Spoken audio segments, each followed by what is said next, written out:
ഇതിനകത്ത് ഈ ബൈബിളിൽ 73 പുസ്തകങ്ങളും വായിച്ച് തീർത്തപ്പോൾ ഏറ്റവും സുന്ദരമായ വാക്യം ഏതാണെന്ന് ചോദിച്ചാൽ ഞാൻ തിരഞ്ഞെടുക്കുന്ന വാക്യം ഏതെന്നറിയാമോ? ഈ കോണ്ടെക്സ്റ്റാണ്, ഈ അർത്ഥം വരുന്നതാണ്.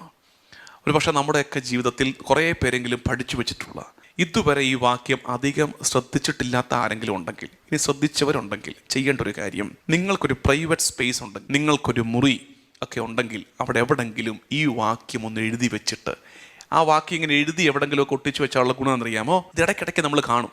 അപ്പോൾ അത് നമുക്ക് വലിയ പ്രാർത്ഥന ഉയർത്തും നമ്മുടെ ഉള്ളിൽ. ഏതാ വാക്യം എന്നായിരിക്കും ഇപ്പം നിങ്ങൾക്ക് പലർക്കും ക്യൂരിയോസിറ്റി കൂടി കാണും. ഏതാണച്ചോ ബൈബിളിൽ തന്നെ 73 പുസ്തകങ്ങളിലെ വേദഗ്രന്ഥത്തിലെ ഏറ്റവും സുന്ദരമായ വാക്യം ഏതാണെന്ന് ചോദിച്ചാൽ എനിക്ക് ഏറ്റവും ഇഷ്ടപ്പെട്ട വാക്യം ഹബക്കുക്ക് 3:17.